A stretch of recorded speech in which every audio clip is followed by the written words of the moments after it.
Welcome to Kibbe on Liberty. I'm talking with my friend Eric Brakey, the new executive director of the Free State Project, and we're going to talk about all of the advances made in New Hampshire by libertarians. It is literally the libertarian laboratory for democracy. Check it out.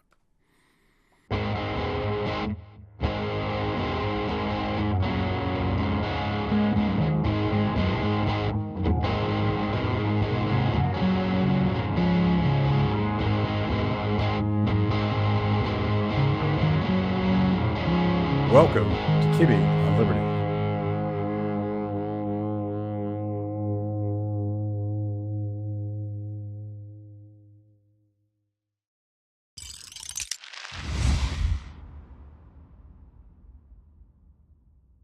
Senator Brakey, how are you? I'm doing well, Matt Kibbe. It's nice. It's been a year since we spoke last. Good to be on with you. And you are allegedly retired from politics.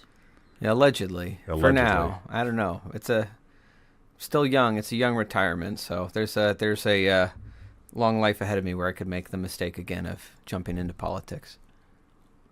And you, we've talked about this before, but let's just remind people that you were a state senator in Maine, and which started off your interest in politics was as a Ron Paul kid, and you caught the bug. Yeah, Ron Liberty Paul bug inspired me and passed the torch to all of us in 2012, and been running with it ever since. And you were you've been a long time attendee of the Free State Project and Pork Fest. And what's the winter event called?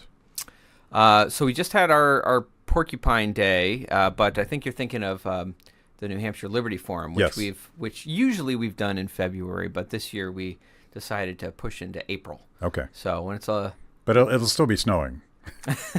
I hope not. We'll see. It is New Hampshire, but You'll get like 2 feet of snow that yeah, week. I will say for all the people who say New Hampshire gets a lot of snow, I did just see that Florida got a boatload of snow dropped on them, so Yeah. we had a bit of a chuckle of it up north. You guys are more prepared, perhaps. Yeah, we know how to deal with snow. Yeah. But you were a state senator in Maine, and you were quite often sort of that lonely voice of liberty there. Did some good work, upset all the right people, but you have moved to New Hampshire. That's right. It's been 10 years of work in Maine politics, from the Ron Paul campaign through 3 terms of the Maine Senate, 2 runs for federal office, including a run for U.S. Senate against Angus King, where I ended up was named in the Twitter files. So that was a fun experience, I guess. Oh, tell the story.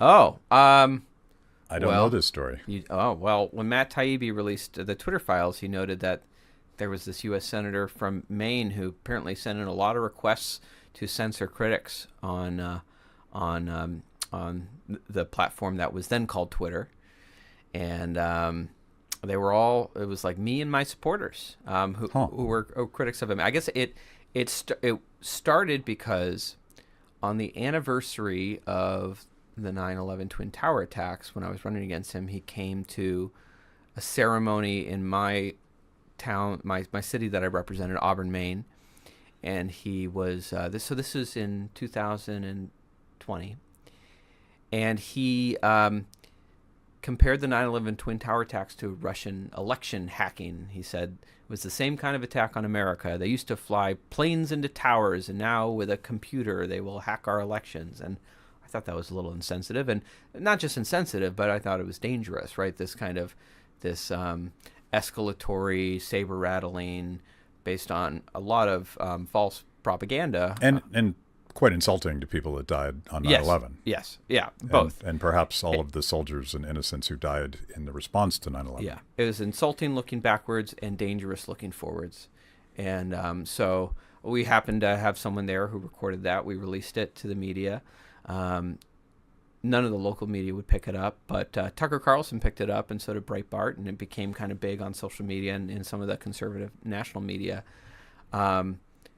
Angus King responded by going to Twitter to try to get them to take down the video, and then they didn't end up taking down the video, but there was an exchange where then they provided Twitter with a list of problematic accounts that they wanted them to investigate to see if they were maybe they were Russian meddlers or something.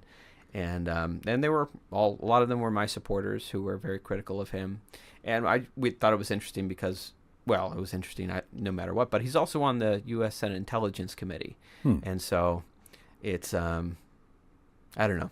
It was I think a clear kind of abuse of power in this moment of censorship that was being pushed by so many in Washington D.C. And sadly, he's still there. He's still. It was interesting to watch him on the Intelligence Committee grilling Tulsi Gabbard about how Edward Snowden is a traitor or this or that. So hopefully, well, what can you do? Yeah, before I go on, I have to ask: are you a Russian asset? Not that I'm aware of. Yeah. I mean, I've never spoken with any of them over there. I don't know if they put me in their asset column or their liability column, or if I'm in any columns at all. Yeah. But You and Tulsi. I think it's an interesting phrase, right? Russian asset, because it doesn't actually imply that you actually have any relationship whatsoever with Russians. It's just like maybe if you're advocating for a pro-America foreign policy of like what business of ours is to be involved in all these color revolutions in Eastern Europe. And if you question that, then if that also aligns with Russia doesn't want people, meddling in nations near their border, like we wouldn't like it if people were overthrowing the government in Mexico. Like, does that make you an asset? I don't know. It's a pretty. You should know Hillary Clinton is a regular avid watcher of this show, so she's probably taking notes now, and you've been added to the list. Well, but I want to summarize that story because it sounds. A incumbent senator on the Senate Foreign Relations Intelligence Committee jawboning companies to suppress the speech of his political opponent in the middle of an election? Yes, I was actively campaigning against him. Can that be legal? Is it constitutional? Because it sounds, speaking of Russian assets, it sounds like something Putin might do to his political enemies. Yeah, it's certainly not the kind of thing you would hope to see happen in America. Yeah. I think we've seen a lot worse even, though, by many elected and unelected officials in our country. So, yeah, you would hope it's not legal, but no charges have ever been brought. And the people reelected him twice. That was just the most depressing thing of all. Yeah. Well, they... unfortunately, you know this, like so much of politics is driven by what people don't know. And it's quite impossible sometimes to know what your legislators are actually up to because they spend a great deal of their time making sure that you can't find out, which, of course, is part of what the Twitter files was all about. But it's interesting. Maybe Elon and Doge can dig some things up. I'm looking for it. It does start to feel like with what Doge is doing, it does start to feel like the Twitter files are going to be peanuts compared to a day in the park. Yeah. The federal government files that are going to be coming out. Everything we're seeing. I know it's probably going to be a little while before this is posted, so this could be dated well beyond all the new things. But to see kind of USAID kind of slashed and burned and things starting to come out there. Yeah. It's very encouraging to see. It's like all of Washington, D.C. is getting an enema. Yeah, yeah. And it's, I have it'll be out by then. I have a new episode of our series, The Cover-Up, coming out on Blaze TV. And the timing is pretty perfect because simultaneously we're discovering, and by the way, these aren't actually new discoveries, but the few people, including Rand Paul, who was talking about USAID and they're basically money laundering from the defense and intelligence agencies to fund gain-of-function research. That is a colossal scandal, and it again, like as you said, this is the beginning of a process. I think we're all going to be taking a lot of red pills, discovering even like me, crazy paranoid libertarian. I'm going to be shocked at how evil and corrupt our federal government is.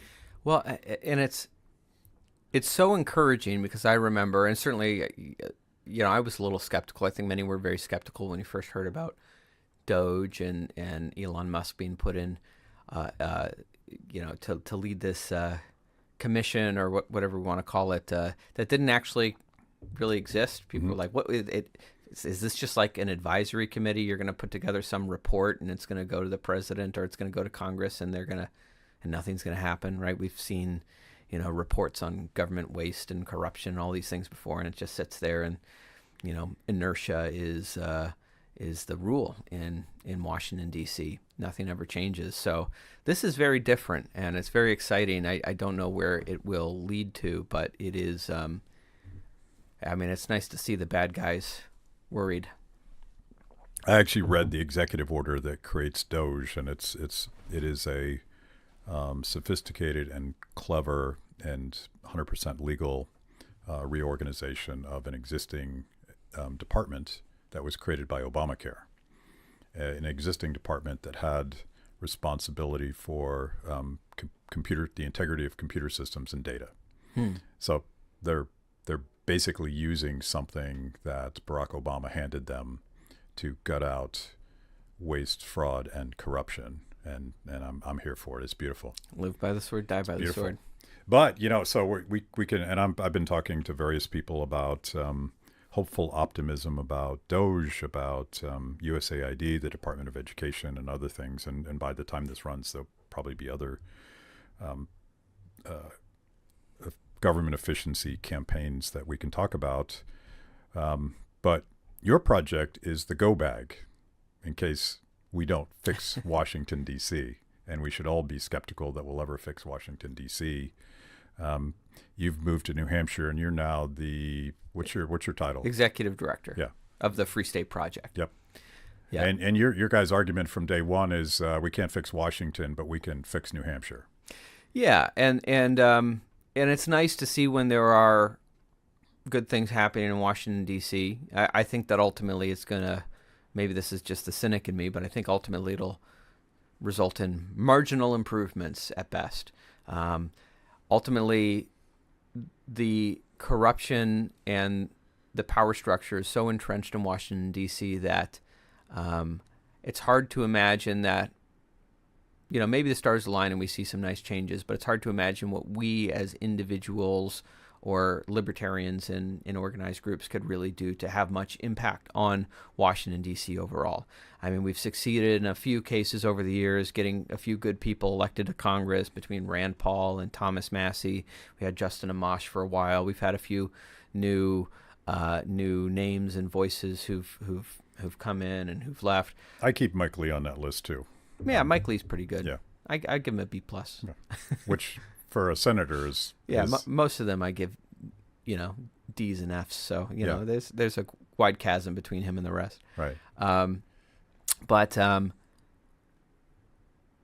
as libertarians, wherever we are in the country, we are lucky if we are perhaps 5% of the electorate and the populace, and 5% is not enough to make real significant changes to the politics and the culture around you. And even if marginal changes happen on the federal level, if the building blocks of this country are not in order, if our own local communities are not in order, then that's not a recipe for success. So the Free State Project is, as you know, it's a mass migration movement of libertarians to New Hampshire. It's been going on for 22 years. Thousands and thousands have made the move.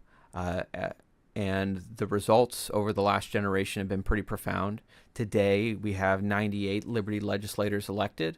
They're leading the charge on abolishing taxes, on expanding school choice programs.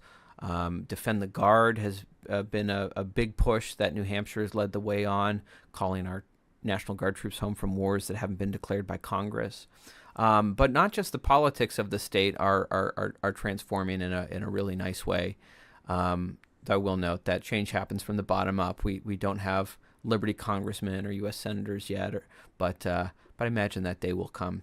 But the culture is changing too, and the communities that are being built in New Hampshire are amazing. And you take a moment like we went through with COVID. Even though in New Hampshire we had a governor who was not the best governor when it came to COVID and was doing executive orders like a lot of the Democratic New England governors too, though I don't think he was as enthusiastic about it perhaps as some of them. He wasn't Gretchen Whitmer. He wasn't Gretchen Whitmer. He wasn't Janet Mills. Yeah. But he was still. He was not Ron DeSantis either. But the fact that you had strong, robust libertarian communities and networks in New Hampshire meant that it was easy to disregard these executive orders, and you weren't going to be socially isolated by people like so many good people I know in Maine who were, even if they didn't agree with it, they felt basically locked in their homes because all of the community around them was bought in, right. And they felt isolated and alone. That was not the experience of libertarians in New Hampshire because of the strong communities there. Thank you for joining me today on Kibbe on Liberty and for being part of our fiercely independent audience. Every week, my organization, Free the People, partners with Blaze TV to bring you this show. My guests bring smart perspectives on everything from current events to timeless philosophical debates. If you like what you hear, go to freethepeople.org/KOL and support Kibbe on Liberty so we can continue to produce these honest conversations with interesting people. Now, let's get back to it. The neighborhood snitches during COVID is creepy beyond description because it reminds me of stories that Lee Schoolin told about growing up during Mao's Cultural Revolution. Yeah. Her biggest enemies were her neighbors. Yeah. It wasn't the government. But that's a rabbit hole. I wanted to ask her a question. I think Carla Gerke pointed this out, and maybe you can enlighten us. There's a reason why state politics is transformative because of the migration and repopulation of New Hampshire with liberty-minded people. But federal politics is different. And she said that students who are going to university in New Hampshire can vote in federal elections. Do you even know this? Yeah, I mean, I don't think that's unique to New Hampshire. I think that's everywhere. Although I know that many of the Republicans in the legislature want to do something about that. I'm not sure what I imagine legislation trying to prohibit out-of-state students from voting in New Hampshire elections would probably be challenged in federal court. I think that there have been past federal court decisions kind of cementing a lot of these things. I mean, I know that in the state of Maine, for example, it's in the state constitution that students who are, I'm trying to remember the language that's used, but students who are there on seminary or basically out-of-state students couldn't vote in Maine elections, but federal courts came in and ruled that the Maine Constitution was unconstitutional, believe it or not. So I imagine it's worth fighting, but I imagine it will. It doesn't really make sense, particularly in an era where absentee voting is ubiquitous. But I don't know. It was a curious explanation for the disparity between your state legislature and some of your senators. Yeah, and I'm still trying to, as someone who's new to New Hampshire, I'm still trying to make sense of it all. Like, why is there this swing block that either they're voting Democrat on the federal level and leaving the down ballot blank, or they're voting Democrat on the federal level and voting Republican on the local level? Maybe it's like Democrat voters who really don't want to have an income tax in New Hampshire. Right. and I mean, that's real possible, right? Yeah. Because you get split ballot voting in a lot of purple states. And I guess, is New Hampshire purple? New Hampshire is purple. And I think we've been fortunate, and I think the Free State Project plays a large role in this, that over much of the last decade on the state level, it's been consistently trending red. Mm-hmm. And we all know not all Republicans are created equal, but because of the very strong block of liberty Republicans that are within the legislature, that's now one of the strongest ideological coalitions in the Republican majority. So as long as Republicans are in charge and libertarians keep growing their voting block within that caucus, we're going to see that the legislature keeps steering the state towards liberty solutions to the problems that we face. Yeah.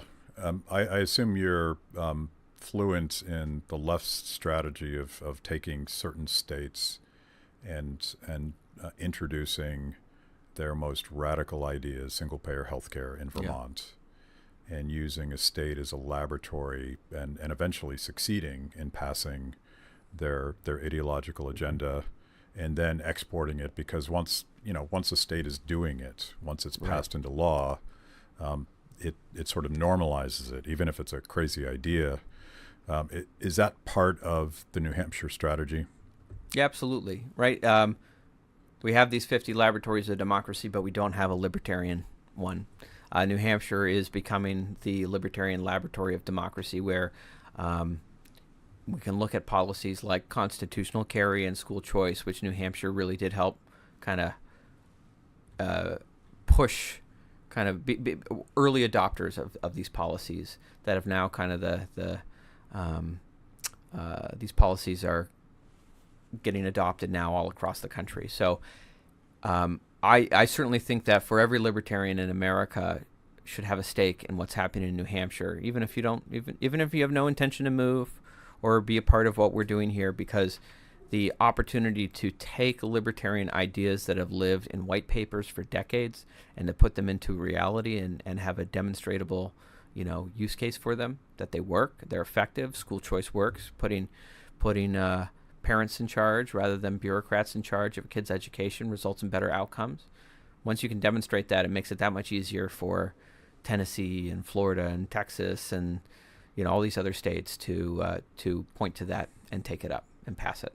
So what is two different categories? What is the most successful legislative change that has happened in New Hampshire, and then what is the most promising legislative proposal that can happen in New Hampshire? Well, yeah, if you ask any free stater, you're going to get you'll get a million different ideas on that. What? Really? There's diversity of opinion amongst libertarians? Yeah. We don't herd cats. We just let them roam and build whatever libertarian projects they want to build. For me, I think that this is maybe the sexiest thing in the world, but, it is amazing to see coming from Maine that year after year, when Liberty Republicans have been running the show in New Hampshire, that the budget's actually cut. Spending gets cut from budget to budget. In Maine, I don't know. That's pretty sexy. Well, maybe nerds like you and me. Yeah, I'm sorry. Yeah, it's for budget dorks. Yeah, but I know, like in Maine, like the best we could hope for is, can we try to keep this budget in line with inflation? Right? We are, the dream of actually turning the clock backward and actually cutting spending from the previous year was never even on the table. And New Hampshire, that's become regular par for the course when Republicans have the go of it. They're really kind of cutting spending, and of course that's allowed them to do things like completely abolish all remnants of the income tax in the state. So we always said that New Hampshire had no income tax. That's pretty sexy too. Yeah, well, and that's tangible for people, right? Yeah. We always said it had no income tax. There was a little asterisk next to that because there was this thing called the interest and dividends tax. So investment income was taxed, but now that's been phased out. That's dead and gone, and that was decided by this election. If Democrats had taken back the legislature and the governorship, that was one of their first things they wanted to reinstitute before it was phased out and people got used to the idea of it not being there. So that's. Was it? This is a tangent, but Yeah. I didn't follow the New Hampshire state politics. Was it viewed as possibly swinging control to Democrats? Yeah, it was. There was a lot of concerns. Well, first of all, Governor Sununu, who was a popular governor, who I could critique from a libertarian perspective on many things, but we got a lot of good things done under him. He wasn't running again, so you had an open seat for the governorship. Kelly Ayotte did win, former Congress critter. Not so great on foreign policy, but pretty good on. She was a senator, maybe. Yeah, she was a senator, Yeah. and a neoconservative. So she's not going to. Will New Hampshire be invading anything soon? I do want to liberate the 2nd District of Maine. But that's as far as my imperial ambitions go. Yeah. Maybe a few cities in Vermont. So she's not going to be helpful with us on Defend the Guard, which is, to your earlier question, one of the most promising things that we're building momentum for. But the New Hampshire House of Representatives was almost evenly split between Republicans and Democrats these last 2 years. I think Republicans had a 4-seat majority, so it really out of 400 members, so it really was who showed up that day who was really in charge. And there was a big concern that is Trump going to be popular enough to carry the ticket without Sununu running again? Is what's going to happen if Democrats took the House, which is the most libertarian body in the world? I would argue we would have a strong presence in the Republican caucus, but if it was a minority caucus, it would be for nothing. Right. And then at the same time, the New Hampshire Senate is a strong Republican body, but it's very establishment Republican, and we only had one Liberty Republican there, which wasn't even enough to get roll call votes. So when Defend the Guard came to the New Hampshire State Senate, they just tabled it. Yeah. Never took a roll call, and they would never go on record. What happened in this election was it was a bigger success than anyone imagined. Republican governor, Republicans expanded their majority in the House from 4 to 40. And Republicans in the Senate now have a supermajority of 2/3, and our Liberty Republican senators went from 1 to 5, including winning. A Liberty Republican won the biggest city in New Hampshire, Manchester, which was ironically where the Democratic candidate for governor had been the mayor. So she lost her own city. Yeah, things are changing. How did I don't know this? How did Trump do? He came, I think, closer than they expected. And that probably helped, right? Yeah, it helped. I think in the last few weeks, they realized there was some polling came out that showed Trump competitive in New Hampshire, which surprised them. And they sent J.D. Vance up to do a rally, but they didn't really focus resources on New Hampshire, which, I'm not going to critique them. They obviously didn't need to. They won without New Hampshire. So, yeah. Their strategy worked. They didn't need New Hampshire. But if they had, I think it came close enough that if they had prioritized New Hampshire and invested resources there and treated it like a swing state, I think they would have probably won. Yeah. But either way, Liberty Republicans are in a much better position in this session. Yes. And now it looks very likely that some of the big changes that are going to happen this year, there's a very strong chance that New Hampshire becomes the first New England state with a right-to-work law, which would be huge. It's been something people have been fighting for, I don't know, half a century. Yeah. And there's never been able to kind of break the compulsory union lock on New England. So New Hampshire has the prospect of being the first. There is a strong push to expand education freedom accounts to a universal system. Right now, it's limited based on your family income as a percentage of the federal poverty level. Many of our Liberty legislators, including the Jason Osborne, who's the House Majority Leader, who came to New Hampshire as a participant in the Free State Project. He's been a real driving force for school choice, and so it looks very likely we might get to universal education freedom accounts there. And then Defend the Guard is a big push, of course. I imagine we're going to run into roadblocks with the governor if we get it that far, but I'm very confident for the very first time we'll be able to get a roll call vote in the Senate and put those politicians on record. Let's remind people what that is, because it's sort of a complementary, I think, very innovative strategy that would work even better if you have a federal executive branch and a president that's not desperately wanting to start new wars. And thankfully, we have a Secretary of Defense who's publicly on the record of supporting Defend the Guard. And hopefully we have an incoming Director of National Intelligence. Maybe by the time this show airs, we'll know, Tulsi Gabbard, who at the New Hampshire Liberty Forum last time we spoke. That's right, yeah. She went on the record in support of Defend the Guard. So the first time I interviewed her was there. Yeah.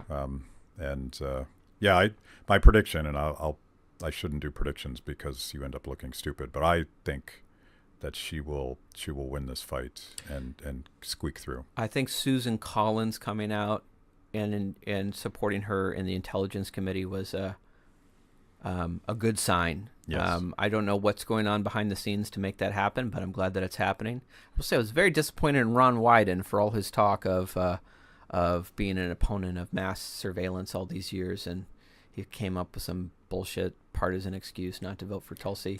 The Democrats are looking so hypocritical on Tulsi and RFK Jr. in particular, because I forget which senator it is, but one of the guys that's attacking RFK now was at his freaking wedding. So it's like, you guys are just hacks. Yeah. I wonder what Bernie's going to do on Tulsi, because Tulsi, of course, resigned from the DNC in protest of how they were treating Bernie Sanders. Right. And then came out and endorsed him for president against Hillary Clinton. And I just, in my mind, if Bernie Sanders does not vote for Tulsi after all this, then he's become a total partisan hack and he has no honor. I'm afraid that he's a puppet, and I'm afraid that they have him on a leash now. But that would be the ultimate betrayal if he abandons Tulsi after all she sacrificed for him. Yeah. But this is Washington, so strap in. That's what they do.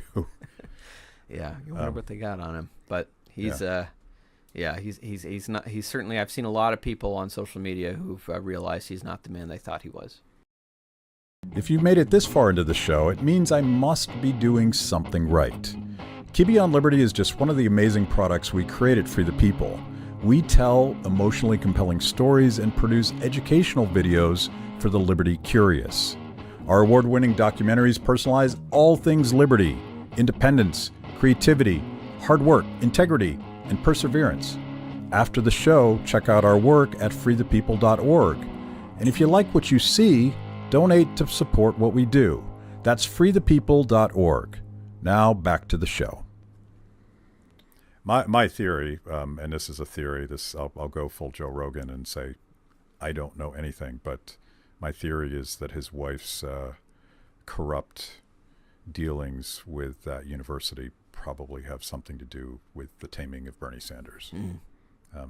But we'll see. Maybe he comes out and does the right thing. I've said very many nice things about Bernie over the years because he's done some really interesting things on foreign policy. I used to agree with him quite a bit. Not anymore. Like he's lost his non-interventionist chops, and that again, like it feels like his masters have tamed him somehow. Yeah. But So Defend the Guard is again like it's almost our go bag if the chief executive has ambitions to start yet another war without Congress authorizing it, which is typical. I can't remember the last war they authorized. Yeah, I think it was World War II. Yeah. I mean, if you're only counting actual declarations of war and not AUMFs. Yeah. So, but there's been no wars since World War II, as I recall. Yeah, it's been total peace and prosperity ever since. Prosperity. And, no nation building. Yeah, not a single soldier has lost their life overseas in some boondoggle that they didn't even care to vote on. But you had asked me earlier to explain Defend the Guard, and say it is so the thing to understand for folks who are completely new to this is that the state National Guards have accounted for about 50% of troops on the ground in the wars in the Middle East of the last 20 years. The state National Guards answer to the states unless they are mobilized under constitutional purposes by the federal government. And the Constitution says there are only three purposes for which they can be mobilized for combat deployment, and that is to suppress insurrection, repel invasion, or enforce the laws of the Union. So I always go to Syria as the example. I think it's a clear-cut example, right? We've been over in Syria now for 11 years. Are we suppressing an insurrection? We fomented an insurrection. So that was the purpose. We were fomenting one. Are we repelling an invasion? We did the invasion. We weren't repelling it. We weren't invited there. Are we enforcing a law of the Union? There's no law of the Union you can point to, not even an AUMF. So they try to point to the 2001 AUMF after the 9/11 Twin Tower attacks, which was very broadly written in a very dangerous way. But even as broadly as that was written, like it was to retaliate against Al Qaeda, and the mission in Syria involved giving weapons and aid and arms to Al Qaeda. So it is like the height of cynicism to point to retaliation for the 9/11 Twin Tower attacks for why we need to give weapons to Al Qaeda in Syria. So there's no authorization whatsoever, and yet our troops are over there. But because it doesn't meet a constitutional purpose, that means the states have every constitutional authority to say we withdraw our consent for our soldiers to be sent over there, bring them home. And this has really rattled a lot of chains in the Pentagon. They mobilize some 4-star generals to go out and lobby in the states about why this is such a bad idea. But it's been growing in momentum. New Hampshire was the first state to pass it through a lower chamber. In the last legislative session, it also passed the Arizona Senate and the Idaho Senate. Now this year, it's really gaining some steam. I just saw that thanks to our mutual friend Nick Freitas in Virginia, who led the charge there.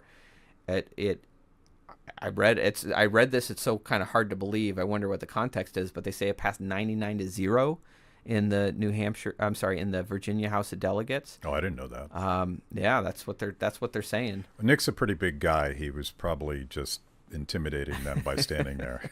Maybe that's it. Yeah, maybe I'd love to hear directly from the horse's mouth, kind of what happened there. That's pretty impressive. And I'm hearing a lot of other states where you're starting to see this pass through legislative chambers. So we haven't yet had it pass through both chambers in any single state. Yeah. That'll be key. But I think that once a single state passes it, the dam is going to break, because the big thing is, and the big argument against it is that states are afraid to go it alone. They're afraid of being retaliated against. The federal government controls so much through the mechanism of they steal our money and they ransom it back to us with strings attached. Mm-hmm. And so the argument against Defend the Guard is always, what if the federal government cuts our funding? And I think that's a terrible argument when we're talking about like sending our sons and daughters off to fight and die in wars that have no clear mission and Congress doesn't care enough to declare. But that's what they always fall back on, is what about the money? Yeah. When did Pete Hegseth endorse Defend the Guard? When it passed the New Hampshire House of Representatives. He was on Fox and Friends and was asked about it, and he said it seemed like a great idea to him as someone who had served in the National Guard and had experienced these missionless deployments. Yeah, and the same thing happened with Tulsi Gabbard. Yeah. At the New Hampshire Freedom Forum, and this is one thing that the Defend the Guard guys are pretty good at is just asking the question, because sometimes I suspect there's plenty of other legislators that, should they be asked publicly, might be forced to admit that it's a very good idea. Yeah. But it's more convenient not to talk about it. You piss off a lot less people that way if you can just say nothing. Yeah. Well, that's very exciting. By the way, Nick, I think he's still in session right now, because he's going to come on and talk about Defend the Guard. Great. And he can give us he can explain what he did. Yeah. I think he just stared at them. Well, when I see 99-0, I wonder if they got an actual roll call vote, or if it just went under the hammer. Yeah. And they're like anticipating, the Senate's going to kill this thing. We don't need to go on record. But at least I know that's the kind of stuff I saw all the time in Maine. Yeah. So we'll see what happens there. But it was a great news all the same. Yeah. See it pass another chamber. So one of my favorite events of the year is happening again this year, Pork Fest in northern New Hampshire. And do you happen to remember the dates? I don't remember the dates off the top of my head. Yeah, I want to say June 16th to the 22nd, plus or minus a few days. Everyone can check that out for themselves at porkfest.com. Yeah. But somebody look up Pork Fest so we get the dates right. And for the people, we'll be back there again. And I know over the years, I don't remember the first time that I went to Pork Fest, but it was probably something like 15 years ago. Yeah. And I've been fairly regular. I love that place. It reminds me of the Grateful Dead parking lot, except for all of the tie-dyes, there's also some pretty well-strapped individuals. And safest place on the planet. Yeah, it is a totally unique event in the Liberty Movement. And I mean, it's been, I've been going off and on since 2012. I never imagined I was going to be running the thing. Certainly not when I remember in 2021 when I was working at Young Americans for Liberty, and last minute I decided to go, and I didn't have a camping spot, and I asked the universe for help, and Matt Kibbe reached out. And Yeah. I still appreciate that. You letting me stay at your campsite there. And It was a gathering of vagabonds. Yeah. yeah, that was a good year. We were all kind of. It was still. We were still in the throes of all the COVID craziness. And Was that the year that's the year was sold out and insanely popular Yes. because it was literally the only gathering, not just Liberty gathering, but maybe one of the few gatherings, because we were still canceling concerts. And was it 2021 that Freedom Fest got screwed over by their conference hotel in Las Vegas? I think it was 21. Yeah, and Young Americans for Liberty got. I think actually it was the year before. Yeah, got Maybe it was screwed over 2020, in Texas too. It's it was hard to do big conferences during those years. But in New Hampshire, the Free State Movement pressed on. Even in 2020, 2020 was a little less organized and it was smaller, but there was a decision made.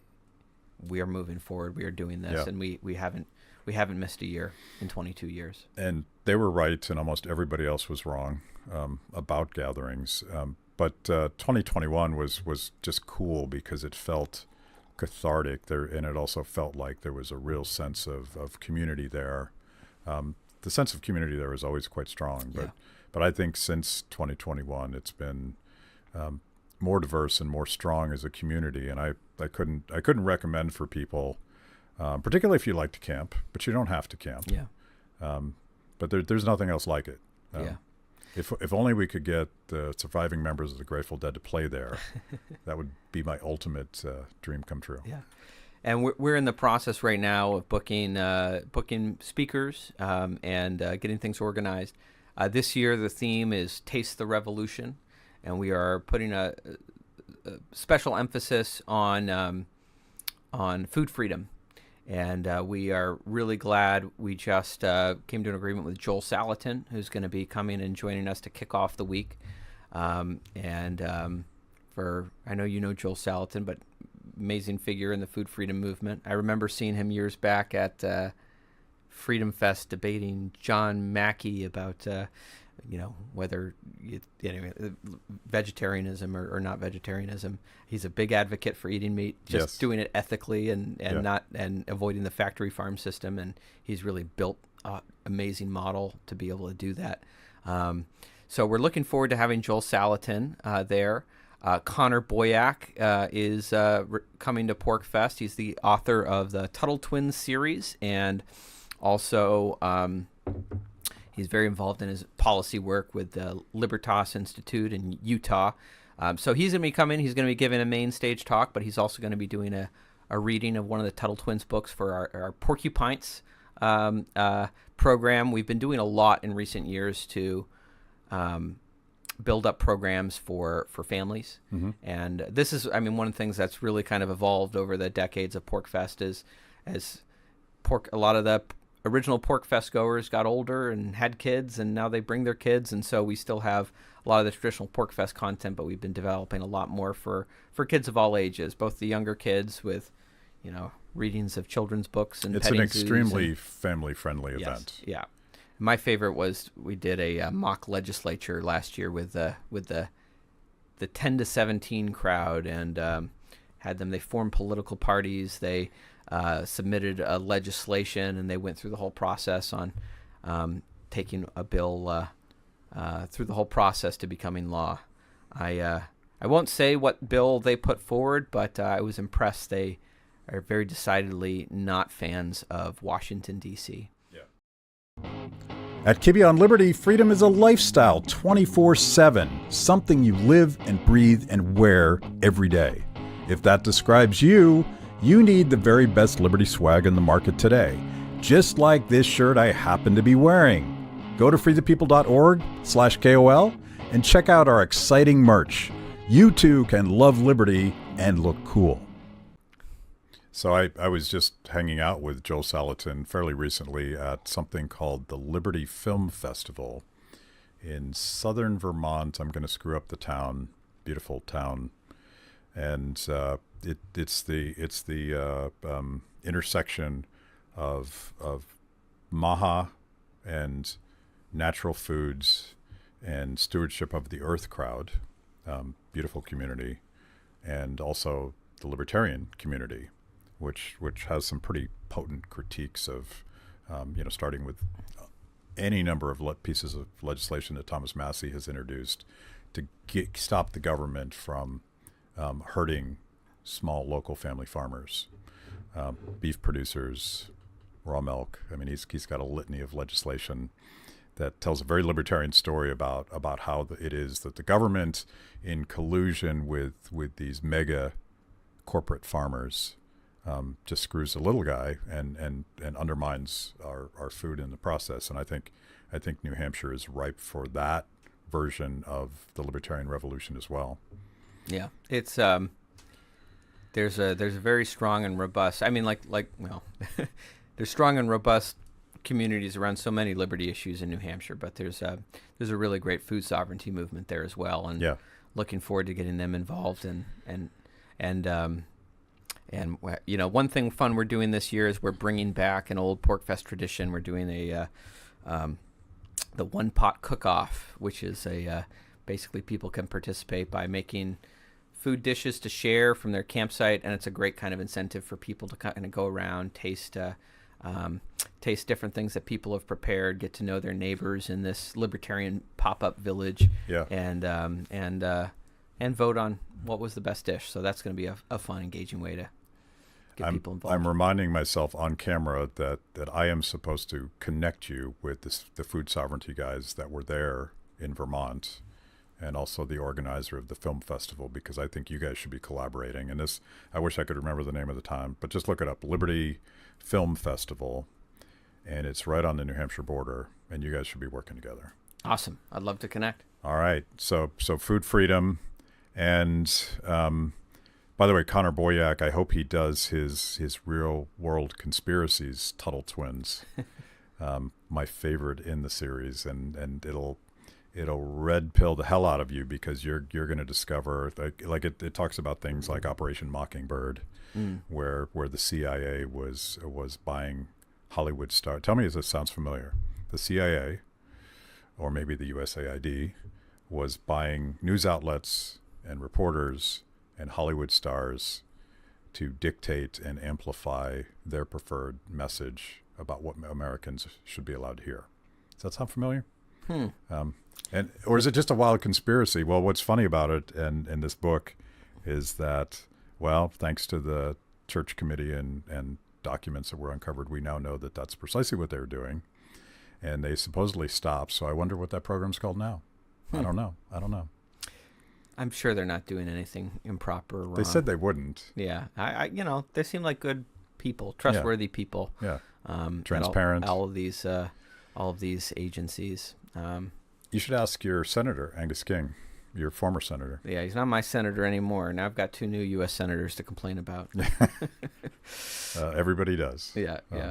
Well, not everybody. Except maybe Kentucky. Yeah, Kentucky's got 1 U.S. senator to complain about. Yeah.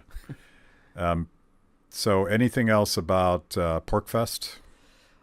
Just that people should get their tickets at porkfest.com. It's going to be a great year. We are still booking speakers, and there'll be more announcements to come. I would also like to plug the New Hampshire Liberty Forum coming up in late April. We just announced that one of our keynote speakers for our Saturday evening VIP dinner is going to be Jeff Deist, former president of the Mises Institute and former chief of staff for Congressman Ron Paul. That name keeps popping up. Yeah, it's like he planted a lot of seeds that keep growing into great liberty trees all around the country and the world. But most concentrated in New Hampshire, of course. Yeah.